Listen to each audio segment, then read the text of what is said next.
집사님 감사합니다. 우리 하나님께 모든 영광을 돌려드립니다. 참 감사합니다. 이 아침 우리 다 같이 신약성경 마태복음 7장 13절에서 20절에 있는 말씀을 봉독하겠습니다. 신약성경 마태복음 7장 13절에서 20절의 말씀입니다. 소위 산상수훈, 마태복음 5장, 6장, 7장 111절입니다. 여러분이 아시는 대로 산상수훈은 구약 토라, 그러니까 율법, 그게 구약 다라고 해도 상관없습니다. 예수님이 율법에 대해서 저자직강을 한 겁니다. 그래서 율법이 어떠한 내용인지를 산상에서 설교하신 게 산상수훈이고, 그래서 우리 산상수훈 가운데 보면 내가 율법을 폐하러 온 줄로 생각지 말라 그랬어요. 그러니까 주님이 그 당시에 주님의 가르침이 율법을 폐하는 것처럼 비춰져서 거기에 주님이 반응한 것입니다. 변명한 것입니다. 주님 율법 폐하러 온 분이 아닙니다. 오히려 당시 사람들이 율법을 오해하고 있었기 때문에 주님의 가르침이 마치 율법을 폐하는 것처럼 그렇게 비춰졌습니다.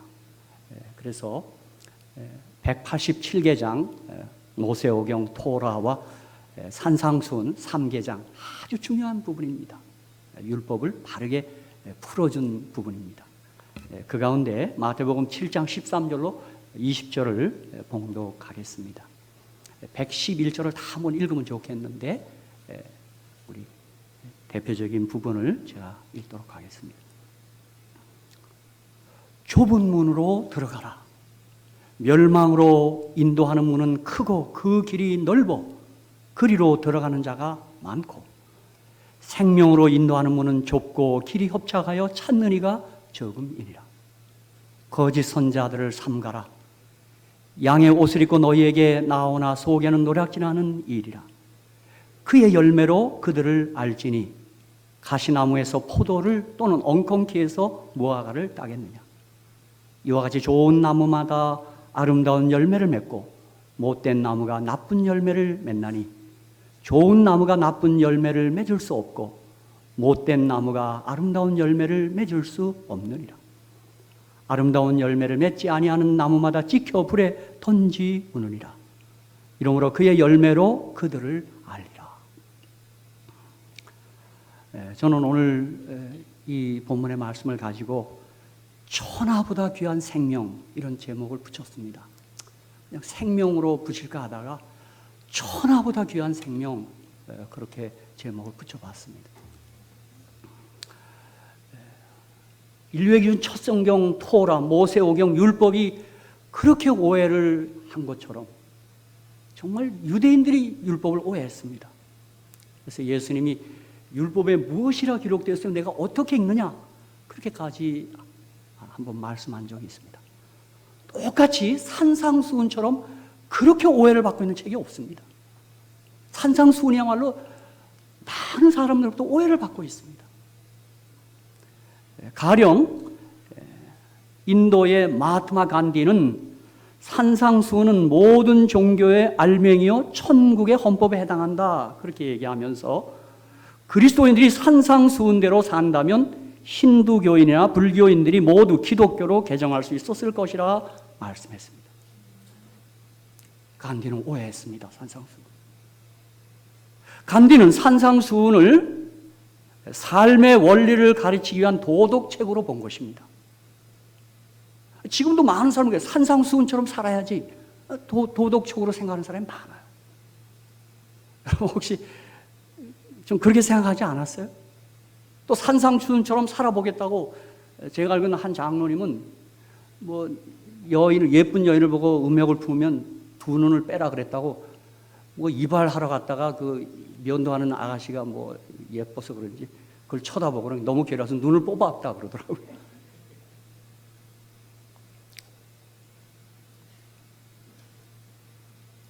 사랑하는 성도 여러분, 산상수훈뿐만 아니라 모든 성경은 우리를 생명으로 인도하는 생명의 책인 것을 절대 잊지 마시기 바랍니다. 자꾸 우리는 이 도덕 윤리로 그런 생각을 아주 익숙해져 있어요. 너무 많이. 성경의 종교는 도덕과 윤리가 기반이 된 종교가 아닙니다. 물론 도덕과 윤리는 복음의 열매로 나타나는 것일 뿐입니다. 우리 예수님은 하나님께서 우리 도덕을 무시하자는, 도덕을 배제하자는 얘기가 아니라 너희가 도덕을 할 수 있는, 윤리적으로 살 수 있는 길이 있는데 그것은 너희가 먼저 생명을 지녀야 된다, 그 얘기입니다. 그 생명의 열매가 도덕이다, 윤리다, 이 말이에요. 여러분이 우리 생명 없이 윤리를 행하려고 하는 것은 어려운 게 아니라 불가능한 일입니다. 그리고 하는 것처럼 보이는 것입니다. 생명 없이 한 윤리는 다 하는 것처럼 보이는 거예요. 많은 경우 성경의 복음을 도덕과 윤리로 변질시키고 있습니다. 이게 지금 아주 빈번합니다. 그런 측면에서 보면 성경은 세상의 도덕과 윤리 규범으로, 그런 눈으로 보면 비윤리적인 사건들이 많습니다. 특히 구약에요, 정말 비윤리적인 사건들이 너무 많습니다. 여호와 하나님은 인간의 윤리와 도덕에 준하여 살펴보면 비도덕적이고 비윤리적인 면들이 많이 느껴지는 것입니다. 여러분, 가령 예를 들면 구약에 모두 다 진멸하라, 뭐 짐승이 뭐 다 죽이라. 여러분, 그게 윤리적인 잣대로 보면 얼마나 가혹합니까? 여러분, 그런 생각 안 해보셨습니까? 구약 읽다가 어떻게 이럴까?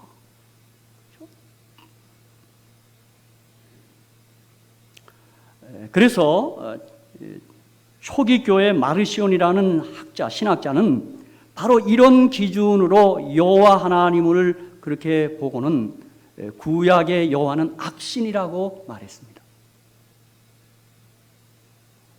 그리고 그는 성경을 막 이렇게 분류해놨어요. 악신과 선. 지금도 어떤 학생 그래요. 내가 어디 기도주일 가니까 여학생이, 목사님, 나는 예수님은 좋은데요, 구약의 하나님은 난 좀 무서워요, 이래. 여러분, 그렇게 생각하는 사람 많습니다. 저는 뭐 들렸다고 보지 않아요. 오늘도 이런 마르시온 같은 생각을 하는 사람들이 꽤나 있는 것입니다. 그러나 우리가 다시 한번, 성경은 생명을 얻으라고 가르치는 종교인 것을 절대 여러분 벗어나지 마셔야 합니다. 여러분, 이런 면에서 보니까 생명은 우리 행함으로 되는 게 아닙니다. 생명은 믿음으로 되는 거예요. 믿음으로요. 여러분, 구원이 쉬워요, 어려워요? 쉬워요. 너무 쉬워서 어려워졌어요. 생명은 받으려고 하는 거니까 그건 쉬운 거예요. 근데 여러분, 어렵다고 생각하는 분은 아직도 뭔가 성경이 말하는 구원에서 조금 약간 초점이 빗나갔습니다. 오늘 우리 교과 시간에 우리 지도하시는 우리 김정희 선생님 어디 가셨고, 오늘 김정희 잘 인도했는데 에베소 2장 8절 9절을 우리 기억주로 했습니다. 그 은혜를 인하여 믿음으로 말미암아 구원, 이것이 너에게 난 것이 하나님의 선물이라 그랬어요. 그래서 저한테 묻대요. 목사님, 선물 받으면 좋아요, 기분 나빠요? 제가 뭐라고 답했을까요? 좋다 그랬어요. 그렇습니다. 선물을 받았어요. 선물을요. 그랬더니 우리 반에 또 예쁘장한 집사님은, 난 너무 받으니까 아주 마음에 부담이 있어요. 맞아요. 진짜 우리 부담도 좀 느껴야 돼. 하나님께 부담을 좀 느껴야 돼요. 그죠? 그래서 성경은 처음부터 끝까지 주님이 뭘 주겠다는 말이 많습니다. 내가 너에게 쉼을 주리라. I will give you rest. 내가 너에게 생명을 주리라. 전부 준다는 얘기입니다. 물론 가장 좋은 거 좋습니다. 뭐예요? I will give you son. 아들 줬습니다. 하나님의 아들 예수를 줬어요.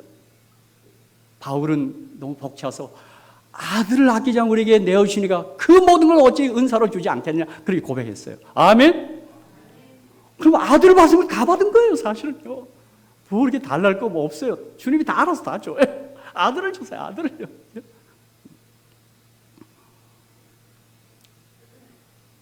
아담과 그의 모든 후손들은 이미 아담 안에서 죽은 자들이라는 것을 창세기부터 분명히 계시한 다음 그 죽은 상태에서 어서 생명으로 되라고 외치는 것이 성경의 기별입니다. 생명으로 회복될 기회를 무시하면 회복될 기회가 지난 후에는 여호와 하나님께서 회복될 가능성 있는 사람들을 위하여 기회를 완전히 무시한 사람들을 장례식합니다. 그게 구약에 있는 다 진멸하라는 얘기입니다. 아무리 생명으로 회복하라고 기회를 줘도 안 합니다. 그러면 생명으로 회복될 기회가 있는 사람들을 위해서 그들을 장례식하는 게 다 진멸하라는 얘기입니다. 그렇죠? 여러분, 사실 노아 홍수 때는요, 그 8가족마저 오염됐더라면 우리 구원 못 받습니다. 그를 통해서 생명이신 메시아가 와야 되거든요. 그건 하나님의 위기의 순간이었어요. 그런 것처럼 오늘날도 생명을 받으라는데 이게 이렇게 힘이 듭니다, 여러분. 저는 목사로서 너무 이거 어떻게 이럴까? 어느 때는 좀 해가 탈 때가 있어. 이거 받는 건데, 생명을. 그죠? 그들이 호흡하고 생활하고 있을수록 이 죽은 자들이 호흡하고 있으면 썩어져가는 냄새만 풍기고 살아날 가능성 있는 사람들까지도 죽음의 독수로 망하게 할 것이기 때문에 그들을 하나님은 사랑으로 장사 지내는 것입니다.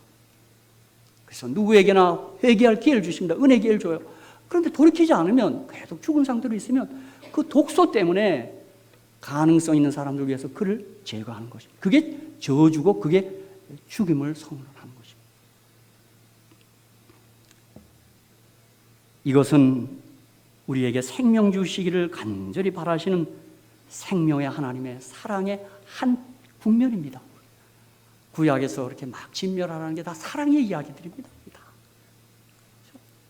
사실 제가 구약학 시간에 교수님께 배웠는데 그 가나안, 이스라엘이 여호수아를 통해서 가나안에 들어갔을 때 이미 가나안의 죄악은요, 도덕적인 면에서도 너무 죄악이 넘쳐갔고요. 그때 그 고문서들을 번역하지 않기로 했답니다. 너무 악해서 악을 배울까 봐. 그냥 너무 사악한 거예요. 그렇죠? 그러니까 죽은 자가 되면 이 썩는 냄새가 진동하는 게 그게 부도덕한 얘기고 그게 비윤리적인 이야기들입니다. 그렇죠? 근데 최근에는 우리 생명을 갖다는 기독교인들이 지금 부도덕하고 비윤리적인 것을 바라고 있으니 이건 넌센스고 이건 미스테리입니다. 그러니까 어떤 면에서 이건 믿음이 없다는 얘기예요. 그냥 주여 주여 하고 있는 거지 믿음이 없다는 얘기예요. 그들이 생명이 없으니까요. 그렇죠?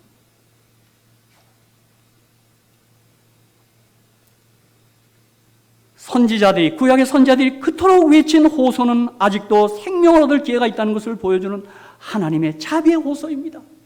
생명을 얻으라, 생명으로 돌이키라. 구약 선지자들이 막 피를 토하는 심정으로 외치는 겁니다. 에스겔 선지자, 에레미야 선지자, 이사야 선지자. 그게 뭐 착하게 살라는 얘기가 아니라 생명을 얻으라, 생명을 얻으라. 이 소리가 사라지면 오직 죽은 자들을 장사하는 것만 남습니다. 도덕과 윤리는 하나님의 생명을 받은 사람들에게 나타나는 그 생명의 열매입니다. 성도들은 성경 복음의 이 진리를 잘 깨달아야 합니다. 이 열매가 없는 신자는 아직 교회는 다니지만 복음으로 생명을 얻지 못한 자들입니다.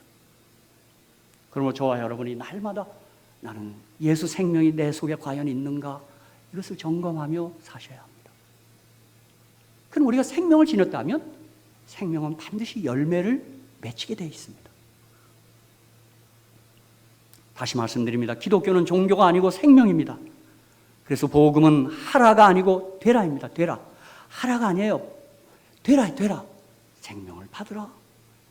그렇게 되라 이 말이에요. 그래서 우리 예수님이 요한복음 5장 39절에 너희가 성경에서 영생을 얻는 줄 생각하고 성경을 상고하거니와 이 성경이 곧 내게 대하여 증거하는 것이로다. 그렇게 얘기했어요. 그러니까 성경에서 생명을 너희가 얻기 위해서 상고하지 않냐. 생명. 그대로 생명은 바로 나야. 이 얘기예요. 사랑하는 성도 여러분, 오늘 저와 여러분의 가슴 속에 예수가 충만한 줄로 믿습니다. 생명이신 예수를 우리가 왜 환영하지? 웰컴 왜 못합니까? 그죠? 다른 건 못해도, 그죠? 그런데 예수님은 죄 많고 엉망이라고 하는 사람에게 더 가까이 하십니다. 나 잘 나간다. 나 착한 일 많이 한다. 그런 사람을 가까이 하지 않습니다. 그래서 산상수훈의 첫 문장이 심령이 가난한 자는 뭐가 있나니? 복이 있나니. 그 가난하다는 말은 번역이 그렇게 됐죠. 우리 영어로 해야 돼요. bankruptcy 된 거예요. 나는 의가 없고 난 죄밖에 없습니다라고 선언하는 거예요. 그렇죠? 다시 말씀드리지만 산상수훈은 마태복음 5장, 6장, 7장은 토라를 예수님이 저자가 직접 해석해 주신 것입니다. 그런데 오늘 그 산상수훈 가운데 좁은 문으로 들어가라. 멸망으로 인도하는 문은 크고 그 길이 넓어 그리로 들어가는 자가 많고 생명으로 인도하는 문은 좁고 길이 협착하여 찾는 이가 적음이니라. 주님이 엉뚱한 말을 하신 것 같아요. 그러면 이 생명의 문이 넓어야 되지 않겠어요? 제가 누가복음 13장 24절에는요. 한번 잠깐 한번 성경 펴봅시다. 제가 갑자기 준비한 건 아닙니다만 누가복음 13장 24절에 다르게 누가는 또 다르게 기록을 해놨어요. 누가복음 13장 24절입니다. 그래서 잠깐 우리 성경을 한번 펴보십시다.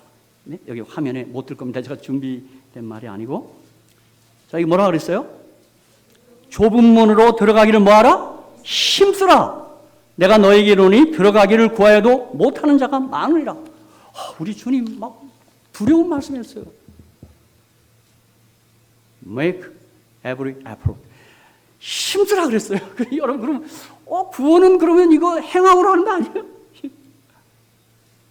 이거 어떻게 이해하십니까, 여러분? 복음서 전체를 보면서 어떻게 이해하세요? 주님이 생명 주시기를 얼마나 원하시는 분인데요. 하나님은 모든 사람이 구원을 받으며 진리를 이르기를 아는데 이르기를 원하신다 그랬어요. 다 구원 주시기 생명 주기를 원하는데 좁은 문이라 그랬고 들어가 힘쓰라. 이거 무슨 말입니까? 저는 최근에 깨달았습니다. 답은 마태복음 23장입니다. 거기 종교 지도자들 때문에 그렇습니다, 여러분. 잘못 가르치는 거짓 선지자, 곧 오늘 이 7장 14절 거짓 선지자를 상가라 그랬죠? 성경의 기별을 잘못 가르치는 사람들이에요. 자, 23장 우리 여러 절이 있는데 13절, 15절, 33절 어느 분이 한번 좀 읽어주십시오. 마태복음 23장 13절, 15절, 33절에 한번 읽어보십시오. 거기 무슨 말이 있나 한번.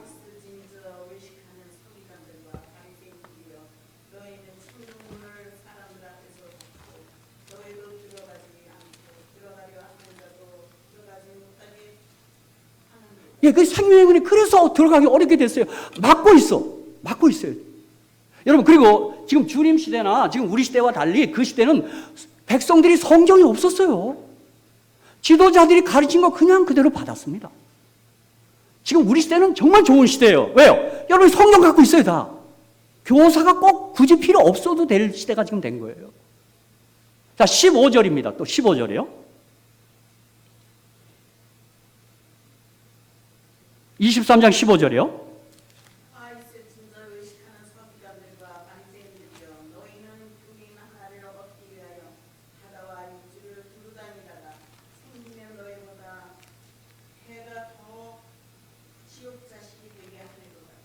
이것이 생명의 문을 지금 어렵게 만든 겁니다, 여러분. 자, 23장 33절입니다. 저는 23장 33절이 참 두렵습니다. 저도 이 말씀을 맡고 말씀을 가르치는 교사로서 제가 두려운 말씀입니다. 이 말씀이요. 자, 이것도 집사님 한번, 이춘자 집사님 계속 한번, 33절입니다. 23장, 예.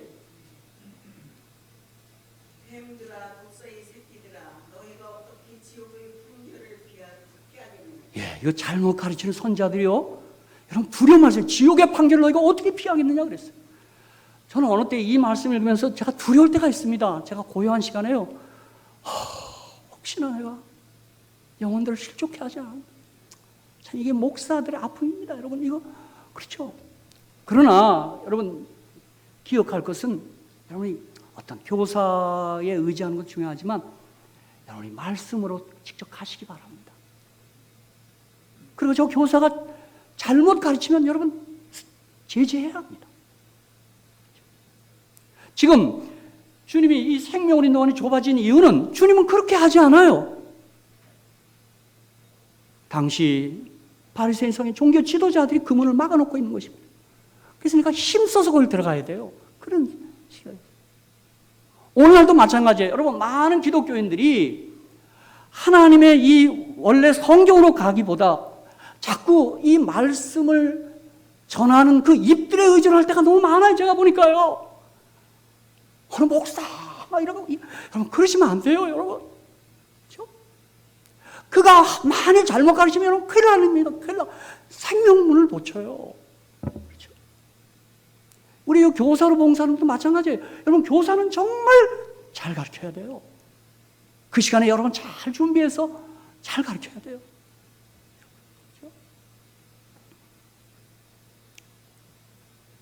시편 16편 11절을 보겠습니다. 여러분, 저와 여러분이 생명을 지니고 산다면, 생명 가운데 산다면 어떤 일이 있나 보십시오. 이 다윗의 고백입니다. 다윗이. 다 같이 한번 읽겠습니다. 화면에 떴으니까 시작. 주께서 생명의 길로 내게 보이시리니 주의 앞에는 기쁨이 충만하고 주의 우편에는 영원한 즐거움이 있나이다. 아멘!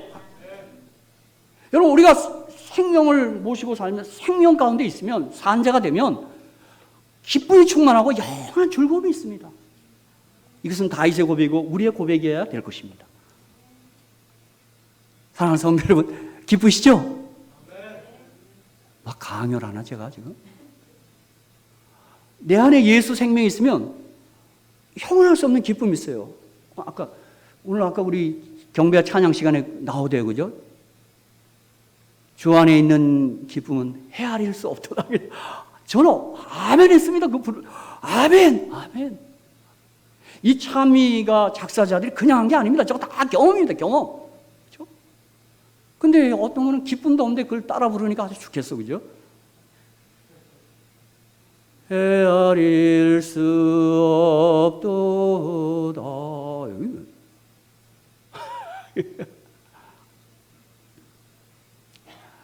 여기 댄이라고 하는 한 학자는 그리스도인이 될 것인가 말 것인가의 결정은 더 나은 사람이 될 것인가 아닌가의 선택이 아니라 생명과 죽음의 선택이다. 그래. 우리 모두 좀 얼굴이 두껍고 좀 우리 행실이 형편없더라도 좀 생명을 선택하기로 결심하지 않겠습니까? 예, 저는 하랍니다. 나는 네가 지켜야지. 나 그래도 할 겁니다. 왜요? 예수 그리스도가 생명이고 나같이 못난 것, 나같이 죄 많고 허물 많은 인간도 그래서 예수님 더 좋은 것입니다. 그렇죠? 네. 마치 이 산상수훈이 토라를 주님이 저자 직강한 것이기 때문에 다시 말씀드리지만 성경의 요지 토라는 첫 성경 토라는 처음부터 끝까지 아니 요한계시록까지 선과 악이 아닌 생명과 사망을 주제로 하고 있습니다. 히브리서 2장 14절 16절에 보면 자녀들은 혈육에 함께 속하였음에 그도 또한 한 모양으로 혈육에 함께 속하심은 사망으로 말미암아 사망의 세력을 잡은 자 곧 마귀를 없이 하시며 또 죽기를 무서함으로 일생에 매어 종노하는 모든 자들을 놓아주려 하심이니 이는 실로 천사들을 붙들어 주려 하심이 아니요 오직 아브라함의 자손을 붙들어 주려 하심이라. 주님이 생명이신 주님이 사망을 가지고 죽음을 가지고 사망의 세력을 잡은 자 마귀를 없이 하는 겁니다. 이게 복음입니다. 이게 십자가 이야기예요. 여러분. 생명이신 분이 사망이 된 거예요. 어떻게 이런 일이 가능해요? 사망인 우리를 살리기 위해서 그렇습니다. 할렐루야. 예수님 찬양합니다. 예수님 사랑합니다. 예수님. 그래서 요한복음 10장 10절에 도적이 오는 것은 도적질하고 죽이고 멸망시키는 것뿐이요 내가 온 것은 양으로 생명을 얻게 하고 더 풍성히 얻게 하려는 것이라. 여러분 생명을 어때 좀 풍성히 얻어서 사시기를 주의 이름으로 축복합니다. 어떤 건 생명을 얻은 것 같은데 더 고민이 많고 걱정이 많아요. 그러지 말고 좀 풍성히 얻어서 사시 이왕이면요. 그렇죠? 예? 온 세상 걱정 다 짊어지고 그렇게 하지 마시고 풍성히 얻어서 사시기를 바랍니다. 그러니까 사망의 세력을 잡은 자 곧 마귀고 생명의 세력을 잡은 자 곧 예수입니다. 아멘? 그게 성경 이야기예요.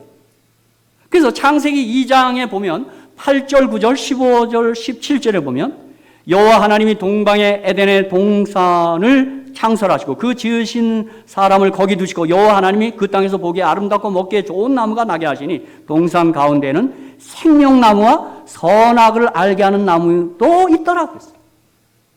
이게 선악을 알게 하는 나무를 한마디로 줄이면 사망나무예요. 왜? 그거 먹으면 죽는다니까 사망나무예요.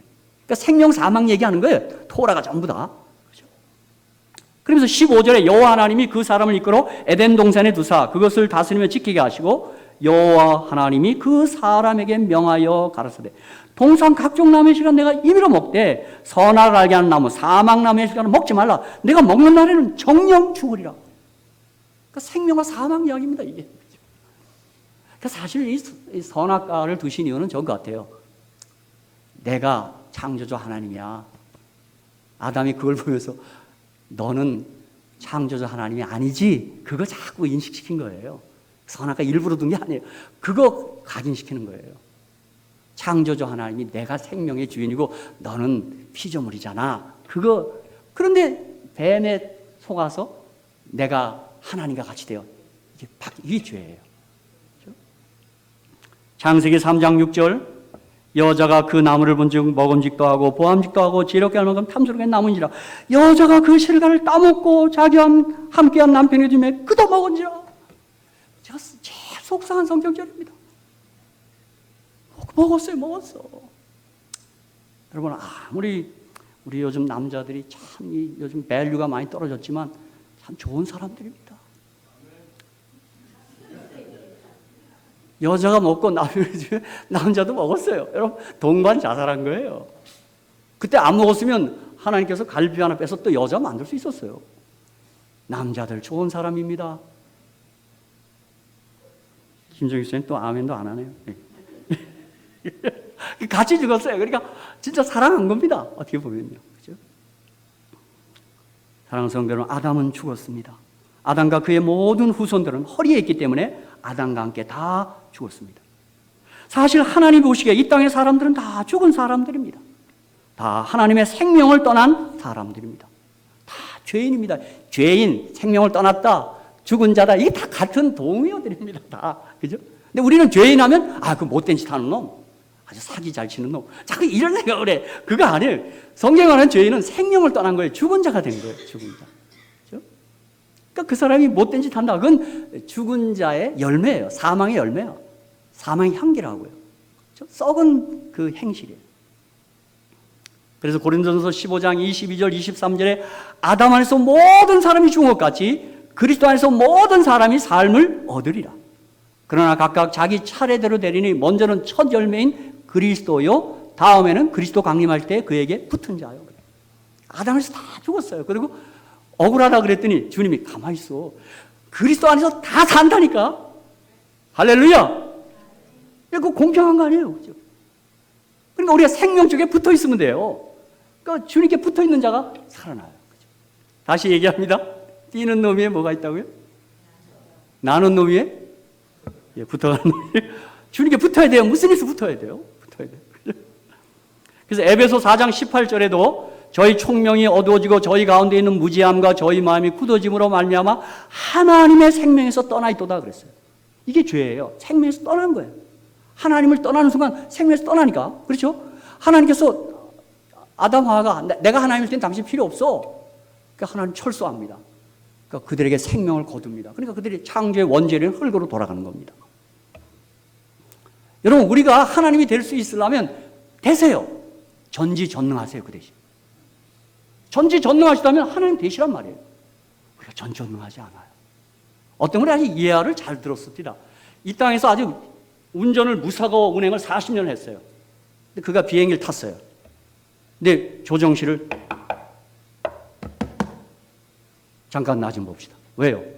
내가 저 땅에서 무사고 운행을 40년 했는데 비행기도 내가 조종할 것 같으니까 좀 나오시오. 그랬어요. 여러분 할 수 있어요? 없어요? 못해요. 비행기는 조종사가 붙들어야 되고 우리 삶의 조종사는 하나님이 되셔야 안전합니다. 하나님을 항상 믿으셔야 돼요. 하나님을 주인으로 모셔야 돼요. 그렇죠? 그런데 성경은 하나님께서 즉각 우리에게 생명을 얻으라고 조치하십니다. 그래서 계시를 주시고 창세기 3장에 보면 막 양을 죽여서 가죽옷을 입히고 그 다음에 여자의 후손으로 메시아가 오기 때문에 본래 여자의 이름이 아담이었어요. 둘 다 똑같이 아담이었어요. 근데 창세기 3장 20절 21절에 보면 하와 생명이라는 이름으로 바꿉니다. 여자의 후손에서 생명 오기 때문에 온갖 조치를 다 한 겁니다. 생명 얻으라고. 하나님은 아담과 그의 모든 후손들은 이미 아담에서 죽은 자라는 것을 창세기부터 분명히 계시한 다음 그 죽은 상태에서 생명으로 회복되라고 그렇게 외치시는 것입니다. 성경의 종교는 도덕과 윤리가 기반이 된 종교가 아닙니다. 도덕과 윤리는 복음의 열매로 나타나는 것일 뿐입니다. 많은 경우 성경의 복음을 도덕과 윤리로 변질시키면 안 됩니다. 속히 생명과 존재로 돌려놓으셔야 합니다. 생명을 얻으라는 것입니다. 제가 오늘 좀 시간을 줄이겠습니다. 여러분, 토라의 중심은 레이기예요, 레이기.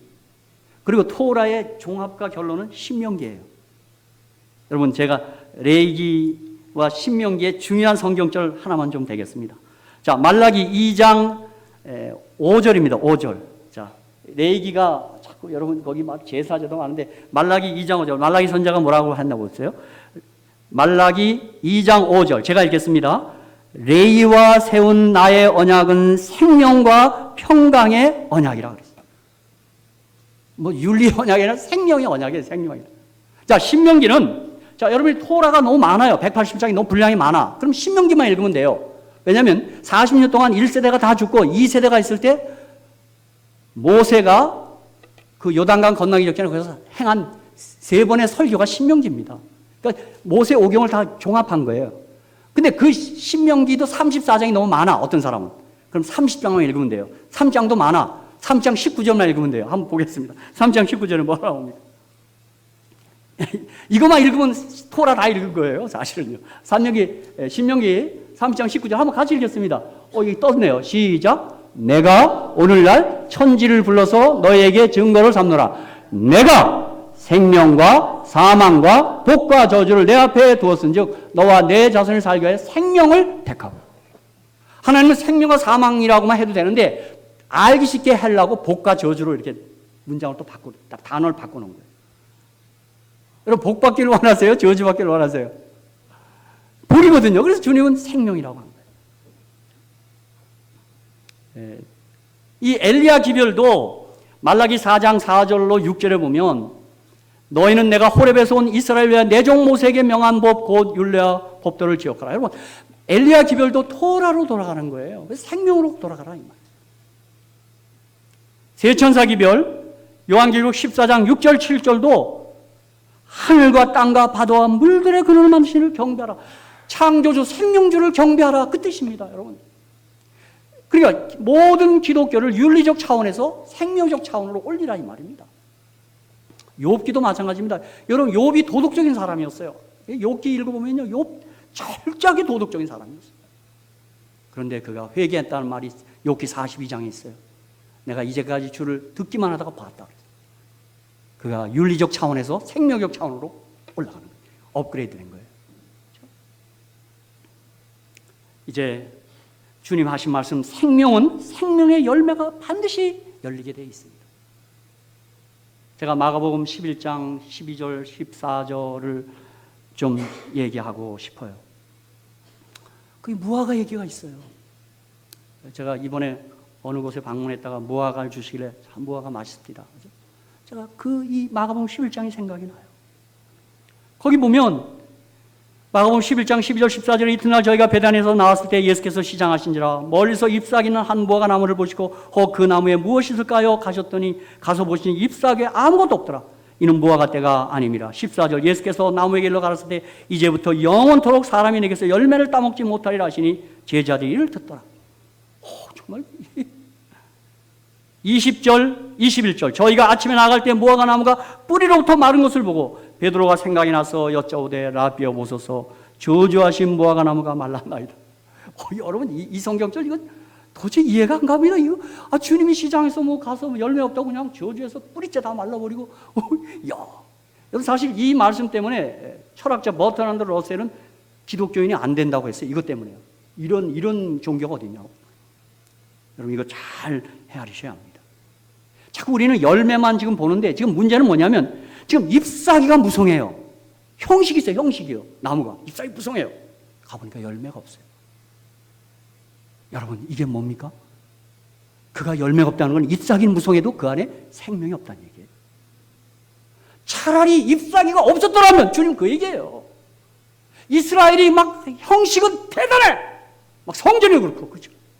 그 안에 생명이 없는 거예요. 그것은 저주예요. 그건 죽음이에요. 죽음. 그건 없애는 거예요. 이게 지금 생명으로 풀어야 되는 얘기예요. 그렇죠? 사랑하는 성도 여러분, 이 사실을 우리가 유념해서 우리 신앙생활에 생명을 간직하고 생명의 자연스러운 결과인 열매가 풍성하기를 주의 이름으로 축복합니다. 이것이 오늘 주님이 산상수훈의 결론입니다. 우리에게는 생명을 인도하는 문이 절대로 좁지 않습니다. 우리가 성경 그대로 보고 있고 그 넓은 문을 들어갈 것입니다. 그렇죠? 그리고 우리에게 생명을 주신 주님을 할렐루야 찬양할 것입니다. 오직 예수, 그렇죠? 오직 생명. 그 생명이 충만한 하늘나라에 가서 저와 여러분은 영원히 생활할 것입니다. 할렐루야.